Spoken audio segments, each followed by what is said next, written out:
of 90 days Bible reading challenge. So let's start. Let's start reading. Let's start. You can join me. So I'm using today my tablets. That's why our position is just like this. So let's start.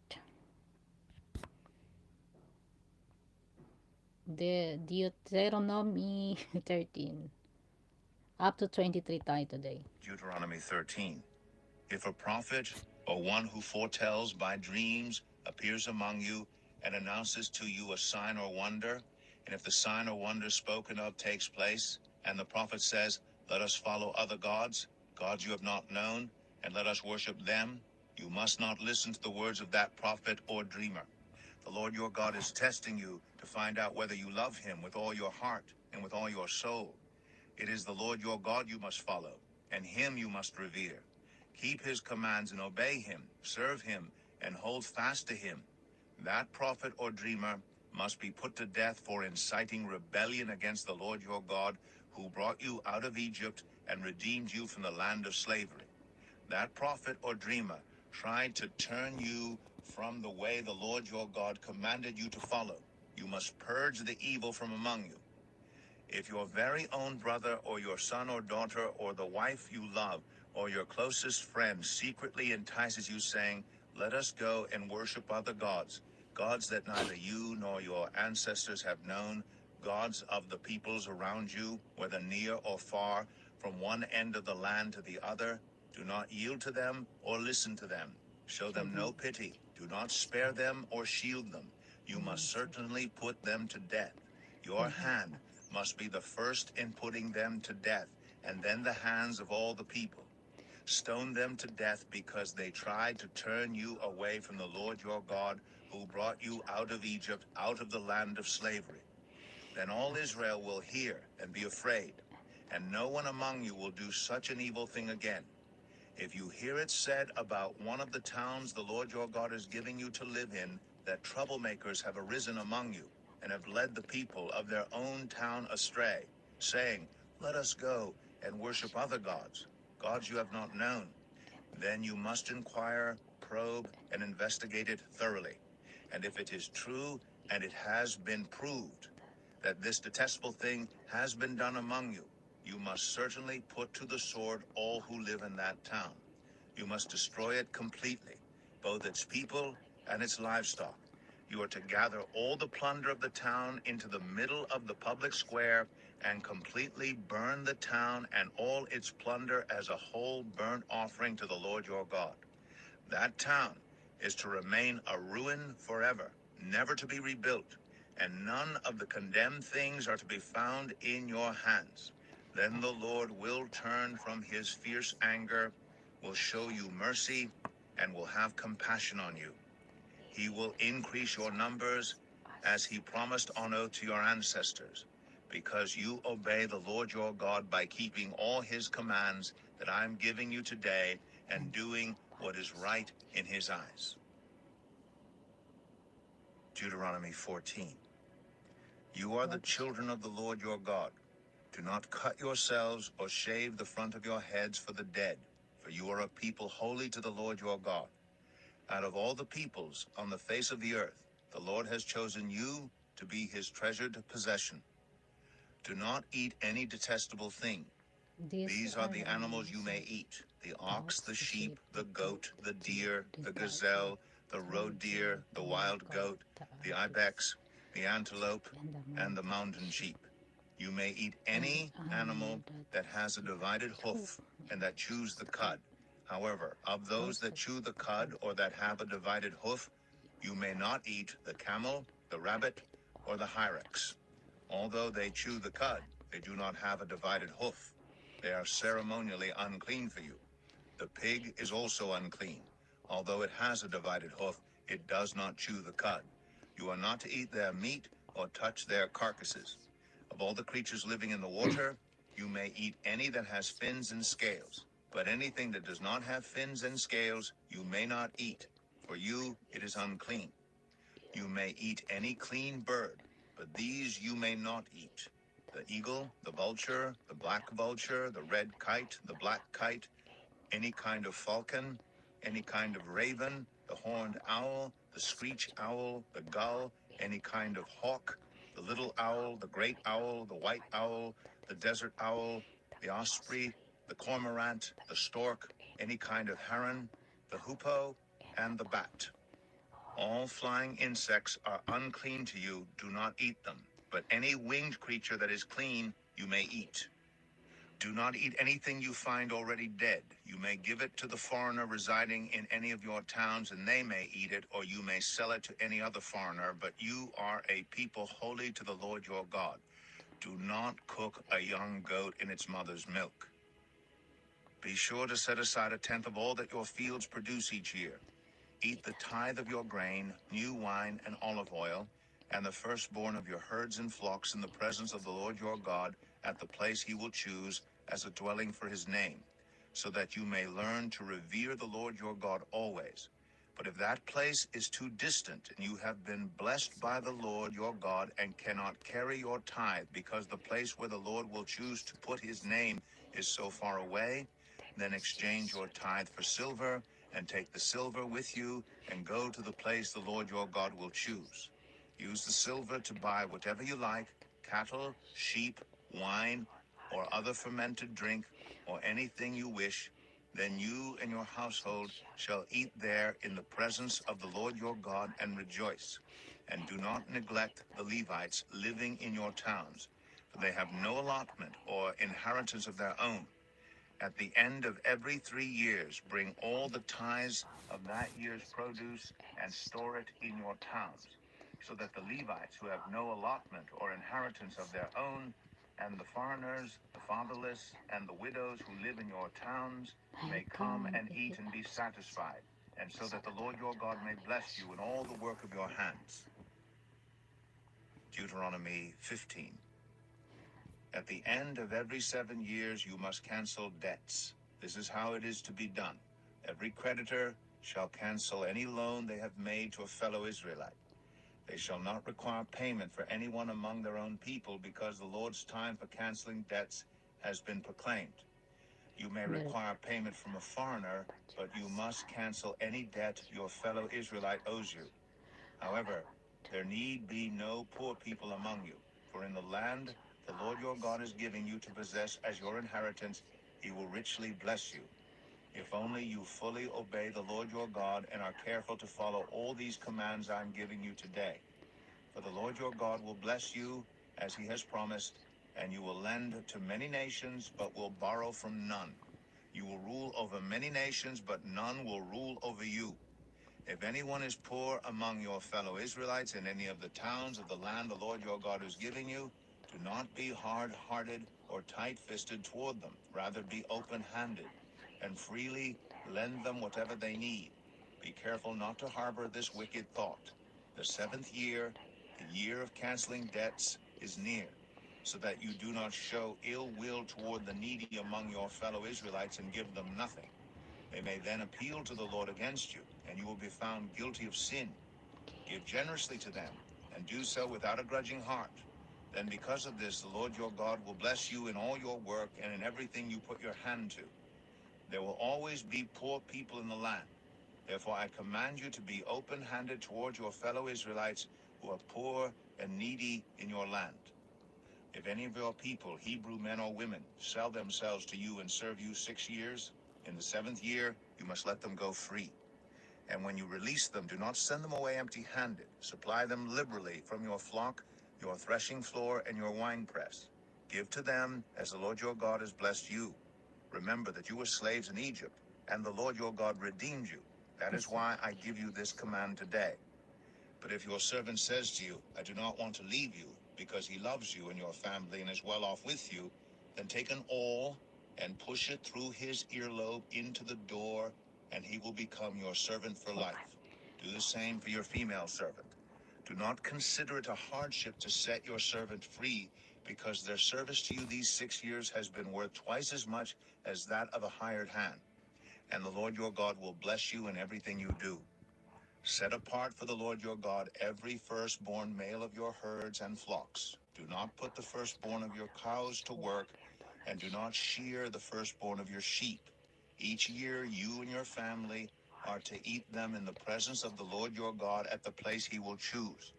If an animal has a defect, is lame or blind, or has any serious flaw, you must not sacrifice it to the Lord your God. You are to eat it in your own towns. Both the ceremonially unclean and the clean may eat it, as if it were gazelle or deer. But you must not eat the blood. Pour it out on the ground like water. Deuteronomy 16. Observe the month of Aviv, and celebrate the Passover of the Lord your God, because in the month of Aviv he brought you out of Egypt by night. Sacrifice as the Passover to the Lord your God an animal from your flock or herd at the place the Lord will choose as a dwelling for his name.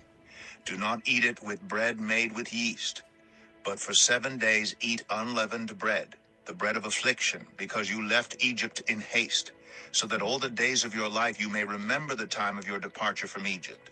Let no yeast be found in your possession in all your land for 7 days. Do not let any of the meat you sacrifice on the evening of the first day remain until morning. You must not sacrifice the Passover in any town the Lord your God gives you, except in the place he will choose as a dwelling for his name. There you must sacrifice the Passover in the evening when the sun goes down, on the anniversary of your departure from Egypt. Roast it and eat it at the place the Lord your God will choose. Then in the morning return to your tents. For 6 days eat unleavened bread, and on the 7th day hold an assembly to the Lord your God, and do no work.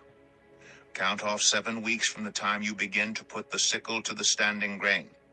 Then celebrate the festival of weeks to the Lord your God by giving a freewill offering in proportion to the blessings the Lord your God has given you.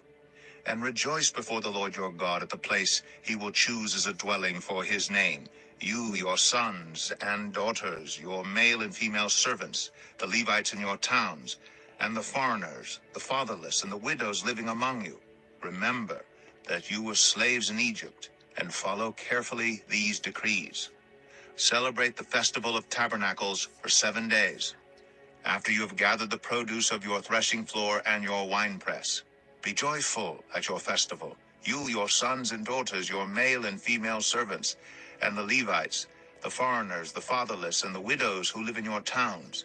For 7 days celebrate the festival to the Lord your God at the place the Lord will choose. For the Lord your God will bless you in all your harvest and in all the work of your hands, and your joy will be complete.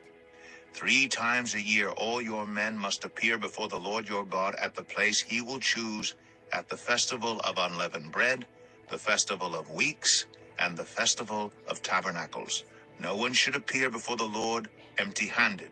Each of you must bring a gift in proportion to the way the Lord your God has blessed you. Appoint judges and officials for each of your tribes in every town the Lord your God is giving you, and they shall judge the people fairly. Do not pervert justice or show partiality. Do not accept a bribe, for a bribe blinds the eyes of the wise and twists the words of the innocent. Follow justice and justice alone, so that you may live and possess the land the Lord your God is giving you. Do not set up any wooden Asherah pole beside the altar you build to the Lord your God, and do not erect a sacred stone, for these the Lord your God hates. Deuteronomy 17. Do not sacrifice to the Lord your God an ox or a sheep that has any defect or flaw in it, for that would be detestable to him. If a man or woman living among you in one of the towns the Lord gives you is found doing evil in the eyes of the Lord your God in violation of his covenant, and contrary to my command, has worshipped other gods, bowing down to them, or to the sun, or the moon, or the stars in the sky, and this has been brought to your attention, then you must investigate it thoroughly. If it is true, and it has been proved that this detestable thing has been done in Israel, Take the man or woman who has done this evil deed to your city gate and stone that person to death. On the testimony of 2 or 3 witnesses, a person is to be put to death, but no one is to be put to death on the testimony of only 1 witness. The hands of the witnesses must be the first in putting that person to death, and then the hands of all the people. You must purge the evil from among you. If cases come before your courts that are too difficult for you to judge, whether bloodshed, lawsuits, or assaults, take them to the place the Lord your God will choose. Go to the Levitical priests and to the judge who is in office at that time. Inquire of them, and they will give you the verdict. You must act according to the decisions they give you at the place the Lord will choose. Be careful to do everything they instruct you to do. Act according to whatever they teach you and the decisions they give you. Do not turn aside from what they tell you, to the right or to the left. Anyone who shows contempt for the judge or for the priest who stands ministering there to the Lord your God is to be put to death. You must purge the evil from Israel. All the people will hear and be afraid and will not be contemptuous again. When you enter the land the Lord your God is giving you, and have taken possession of it, and settled in it, and you say, "Let us set a king over us like all the nations around us," be sure to appoint over you a king the Lord your God chooses. He must be from among your fellow Israelites. Do not place a foreigner over you, one who is not an Israelite. The king, moreover, must not acquire great numbers of horses for himself, or make the people return to Egypt to get more of them. For the Lord has told you, you are not to go back that way again. He must not take many wives, or his heart will be led astray. He must not accumulate large amounts of silver and gold. When he takes the throne of his kingdom, he is to write for himself on a scroll a copy of this law, taken from that of the Levitical priests. It is to be with him, and he is to read it all the days of his life, so that he may learn to revere the Lord his God and follow carefully all the words of this law and these decrees, and not consider himself better than his fellow Israelites, and turn from the law to the right or to the left. Then he and his descendants will reign a long time over his kingdom in Israel. Deuteronomy 18. The Levitical priests, indeed the whole tribe of Levi, are to have no allotment or inheritance with Israel. They shall live on the food offerings presented to the Lord, for that is their inheritance. They shall have no inheritance among their fellow Israelites. The Lord is their inheritance, as he promised them. This is the share due the priests from the people who sacrifice a bull or a sheep, the shoulder, the internal organs, and the meat from the head. You are to give them the first fruits of your grain, new wine, and olive oil, and the first wool from the shearing of your sheep.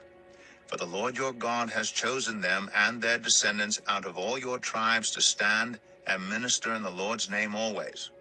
If a Levite moves from one of your towns anywhere in Israel where he is living, and comes in all earnestness to the place the Lord will choose, he may minister in the name of the Lord his God like all his fellow Levites who serve there in the presence of the Lord. He is to share equally in their benefits, even though he has received money from the sale of family possessions. When you enter the land the Lord your God is giving you, do not learn to imitate the detestable ways of the nations there. Let no one be found among you who sacrifices their son or daughter in the fire, who practices divination or sorcery, interprets omens, engages in witchcraft, or casts spells, or who is a medium or spiritist, or who consults the dead. Anyone who does these things is detestable to the Lord. Because of these same detestable practices, the Lord your God will drive out those nations before you. You must be blameless before the Lord your God. The nations you will dispossess listen to those who practice sorcery or divination. But as for you, the Lord your God has not permitted you to do so. The Lord your God will raise up for you a prophet like me from among you, from your fellow Israelites. You must listen to him.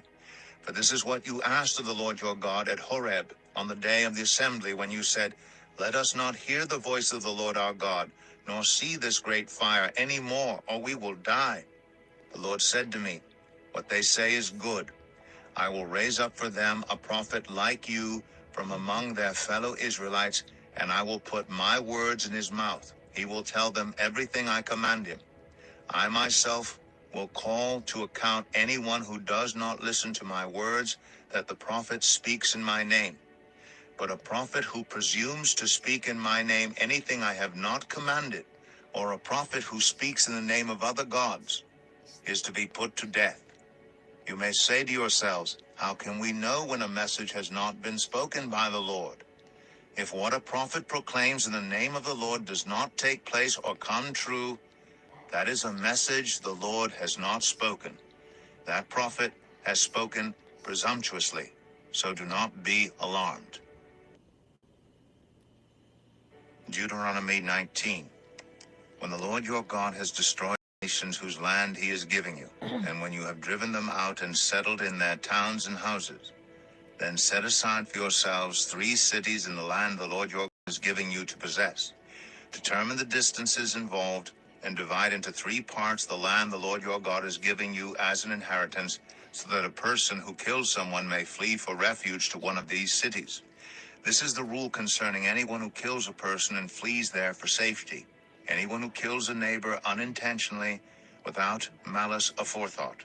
For instance, a man may go into the forest with his neighbor to cut wood, and as he swings his axe to fell a tree, the head may fly off and hit his neighbor and kill him.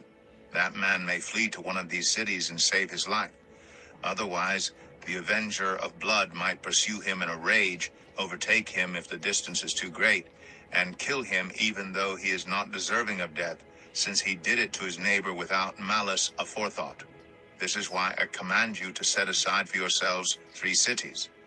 If the Lord your God enlarges your territory as he promised on oath to your ancestors, and gives you the whole land he promised them, because you carefully follow all these laws I command you today, to love the Lord your God, and to walk always in obedience to him, then you are to set aside 3 more cities. Do this so that innocent blood will not be shed in your land, which the Lord your God is giving you as your inheritance, and so that you will not be guilty of bloodshed. But if out of hate someone lies in wait, assaults and kills a neighbor, and then flees to one of these cities, the killer shall be sent for by the town elders, be brought back from the city, and be handed over to the avenger of blood to die. Show no pity. You must purge from Israel the guilt of shedding innocent blood, so that it may go well with you. Do not move your neighbor's boundary stone set up by your predecessors in the inheritance you receive in the land the Lord your God is giving you to possess. One witness is not enough to convict anyone accused of any crime or offense they may have committed. A matter must be established by the testimony of 2 or 3 witnesses. If a malicious witness takes the stand to accuse someone of a crime, the 2 people involved in the dispute must stand in the presence of the Lord before the priests and the judges who are in office at the time. The judges must make a thorough investigation, and if the witness proves to be a liar, giving false testimony against a fellow Israelite, then do to the false witness as that witness intended to do to the other party. You must purge the evil from among you. The rest of the people will hear of this and be afraid, and never again will such an evil thing be done among you. Show no pity. Life for life, eye for eye, tooth for tooth, hand for hand, foot for foot. Deuteronomy 20. When you go to war against your enemies and see horses and chariots and an army greater than yours, do not be afraid of them, because the Lord your God who brought you up out of Egypt will be with you. About to go into battle, the priest shall come forward and address the army. He shall say, Hear, Israel, today you are going into battle against your enemies. Do not be faint-hearted or afraid. Do not panic or be terrified by them. For the Lord your God is the one who goes with you to fight for you against your enemies to give you victory. The officers shall say to the army, Has anyone built a new house and not yet begun to live in it? Let him go home, or he may die in battle, and someone else may begin to live in it. Has anyone planted a vineyard and not begun to enjoy it? Let him go home, or he may die in battle, and someone else enjoy it. Has anyone become pledged to a woman and not married her? Let him go home, or he may die in battle and someone else marry her. Then the officers shall add, Is anyone afraid or faint-hearted? Let him go home, so that his fellow soldiers will not become disheartened too. When the officers have finished speaking to the army, they shall appoint commanders over it. When you march up to attack a city, make its people an offer of peace. If they accept and open their gates, all the people in it shall be subject to forced labor, and shall work for you. If they refuse to make peace and they engage you in battle, lay siege to that city. When the Lord your God delivers it into your hand, put to the sword all the men in it. As for the women, the children, the livestock, and everything else in the city, you may take these as plunder for yourselves, and you may use the plunder the Lord your God gives you from your enemies. This is how you are to treat all the cities that are at a distance from you and do not belong to the nations nearby. However, in the cities of the nations the Lord your God is giving you as an inheritance, do not leave alive anything that breathes. Completely destroy them, the Hittites, Amorites, Canaanites, Perizzites, Hivites, and Jebusites, as the Lord your God has commanded you. Otherwise they will teach you to follow all the detestable things they do in worshiping their gods, and you will sin against the Lord your God. When you lay siege to a city for a long time, fighting against it to capture it, do not destroy its trees by putting an axe to them, because you can eat their fruit. Do not cut them down.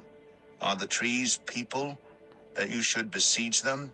However, you may cut down trees that you know are not fruit trees and use them to build siege works until the city at war with you falls. Deuteronomy 21. If someone is found slain, lying in a field in the land the Lord your God is giving you to possess, and it is not known who the killer was, your elders and judges shall go out and measure the distance from the body to the neighboring towns. Then the elders of the town nearest the body shall take a heifer that has never been worked and has never worn a yoke, and lead it down to a valley that has not been plowed or planted, and where there is a flowing stream. There in the valley they are to break the heifer's neck. The Levitical priests shall step forward, for the Lord your God has chosen them to minister and to pronounce blessings in the name of the Lord, and to decide all cases of dispute and assault. Then all the elders of the town nearest the body shall wash their hands over the heifer whose neck was broken in the valley, and they shall declare, Our hands did not shed this blood, nor did our eyes see it done. Accept this atonement for your people Israel, whom you have redeemed, Lord, and do not hold your people guilty of the blood of an innocent person. Then the bloodshed will be atoned for, and you will have purged from yourselves the guilt of shedding innocent blood, since you have done what is right in the eyes of the Lord. When you go to war against your enemies and the Lord your God delivers them into your hands and you take captives, if you notice among the captives a beautiful woman and are attracted to her, you may take her as your wife. Bring her into your home and have her shave her head, trim her nails, and put aside the clothes she was wearing when captured. After she has lived in your house and mourned her father and mother for a full month, then you may go to her and be her husband, and she shall be your wife. If you are not pleased with her, let her go wherever she wishes. You must not sell her or treat her as a slave, since you have dishonored her. If a man has two wives, and he loves one but not the other, and both bear him sons, but the firstborn is the son of the wife he does not love, when he wills his property to his sons, he must not give the rights of the firstborn to the son of the wife he loves in preference to his actual firstborn, the son of the wife he does not love. He must acknowledge the son of his unloved wife as the firstborn by giving him a double share of all he has. That son is the first sign of his father's strength. The right of the firstborn belongs to him. If someone has a stubborn and rebellious son who does not obey his father and mother, and will not listen to them when they discipline him, his father and mother shall take hold of him and bring him to the elders at the gate of his town. They shall say to the elders, This son of ours is stubborn and rebellious. He will not obey us. He is a glutton and a drunkard. Then all the men of his town are to stone him to death. You must purge the evil from among you. All Israel will hear of it and be afraid. If someone guilty of a capital offense is put to death, and their bodies exposed on a pole, you must not leave the body hanging on the pole overnight. Be sure to bury it that same day, because anyone who is hung on a pole is under God's curse. You must not desecrate the land the Lord your God is giving you as an inheritance. Deuteronomy 22. If you see your fellow Israelites' ox or sheep straying, do not ignore it, but be sure to take it back to its owner. If they do not live near you, or if you do not know who owns it, take it home with you and keep it until they come looking for it. Then give it back.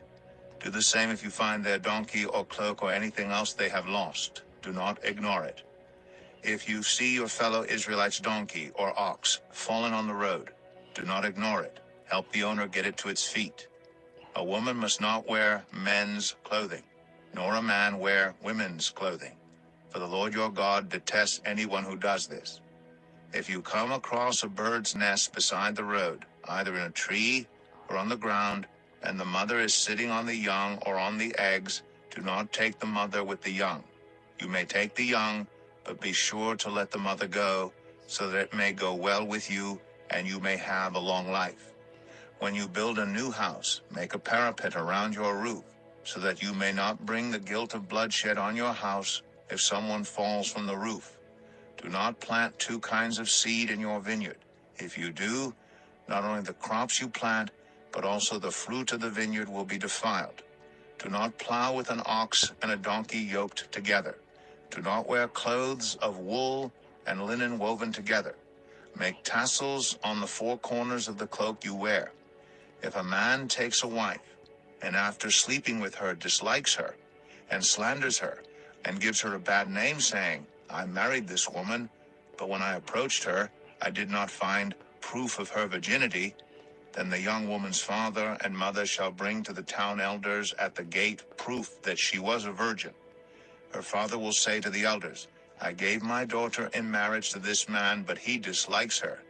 Now he has slandered her and said, I did not find your daughter to be a virgin, but here is the proof of my daughter's virginity. Then her parents shall display the cloth before the elders of the town, and the elders shall take the man and punish him. They shall fine him 100 shekels of silver and give them to the young woman's father, because this man has given an Israelite virgin a bad name. She shall continue to be his wife. He must not divorce her as long as he lives. If, however, the charge is true and no proof of the young woman's virginity can be found, she shall be brought to the door of her father's house, and there the men of her town shall stone her to death. She has done an outrageous thing in Israel by being promiscuous while still in her father's house. You must purge the evil from among you.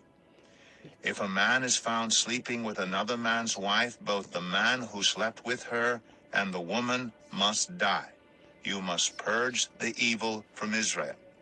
If a man happens to meet in a town a virgin pledged to be married and he sleeps with her, you shall take both of them to the gate of that town and stone them to death. The young woman because she was in a town and did not scream for help, and the man because he violated another man's wife. You must purge the evil from among you. But if out in the country a man happens to meet a young woman pledged to be married and rapes her, only the man who has done this shall die. Do nothing to the woman. She has committed no sin deserving death. This case is like that of someone who attacks and murders a neighbor.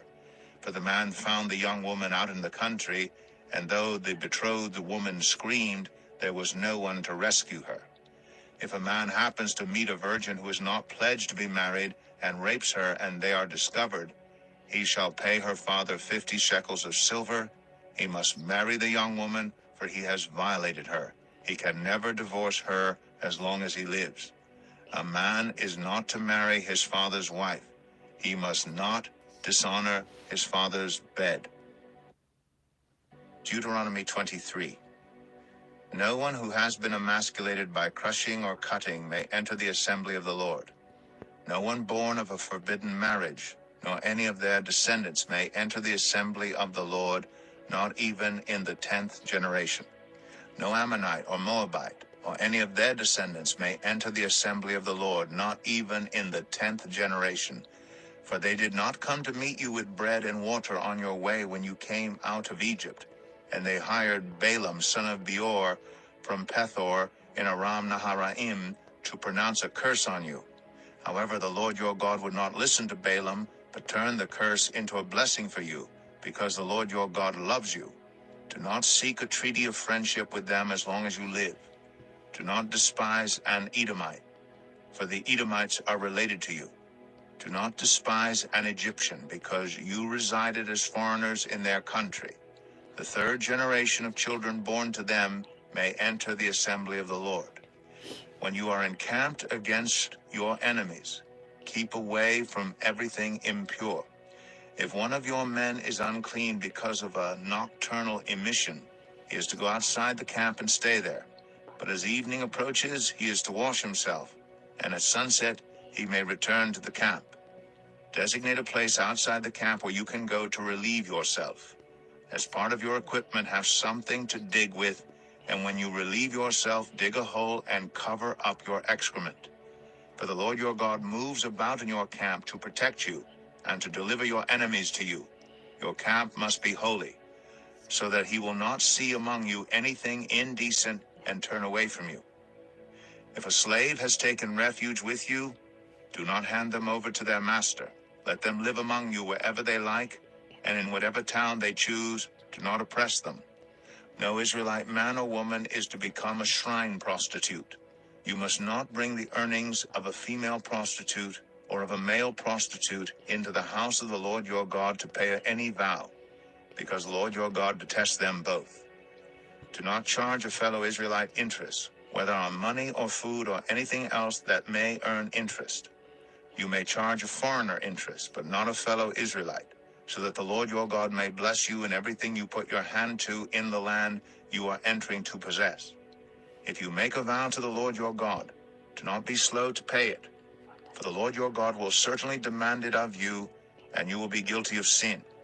But if you refrain from making a vow, you will not be guilty. Whatever your lips utter, you must be sure to do, because you made your vow freely to the Lord your God with your own mouth. If you enter your neighbor's vineyard, you may eat all the grapes you want, but do not put any in your basket. If you enter your neighbor's grain field, you may pick kernels with your hands, but you must not put a sickle to their standing grain. That's for today, Deuteronomy. And then we go to Psalm 22. Yeah.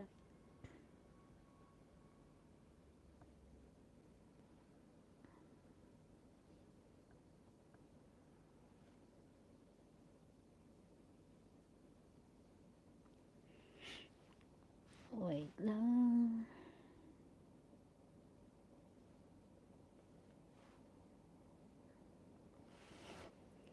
Okay. Hello. Hello, Tom Harris and Jeff. May kalab shoutout sa inyo. Thank you Psalm for 22. listening. For the director of music, to the tune of The Doe of the Morning, a Psalm of David. My God, why have you forsaken me? Why are you so far from saving me, so far from my cries of anguish? My God, I cry out by day, but you do not answer, by night, but I find no rest. Yet you are enthroned as the Holy One. You are the one Israel praises. In you our ancestors put their trust. They trusted and you delivered them. To you they cried out and were saved. In you they trusted and were not put to shame.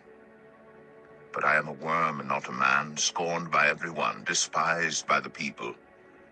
All who see me mock me. They hurl insults, shaking their heads. He trusts in the Lord, they say. Let the Lord rescue him. Let him deliver him, since he delights in him. Yet you brought me out of the womb. You made me trust in you even at my mother's breast.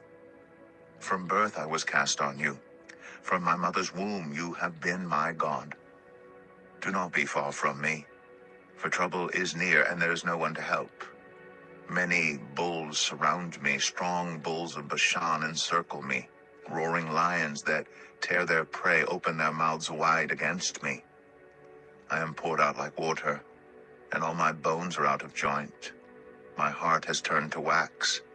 It has melted within me. My mouth is dried up like a potsherd, and my tongue sticks to the roof of my mouth. You lay me in the dust of death. Dogs surround me. A pack of villains encircles me. They pierce my hands and my feet. All my bones are on display. People stare and gloat over me. They divide my clothes among them and cast lots for my garment. But you, Lord, do not be far from me. You are my strength. Come quickly to help me. Deliver me from the sword, my precious life from the power of the dogs. Rescue me from the mouth of the lions. Save me from the horns of the wild oxen. I will declare your name to my people. In the assembly, I will praise you. You who fear the Lord, praise him.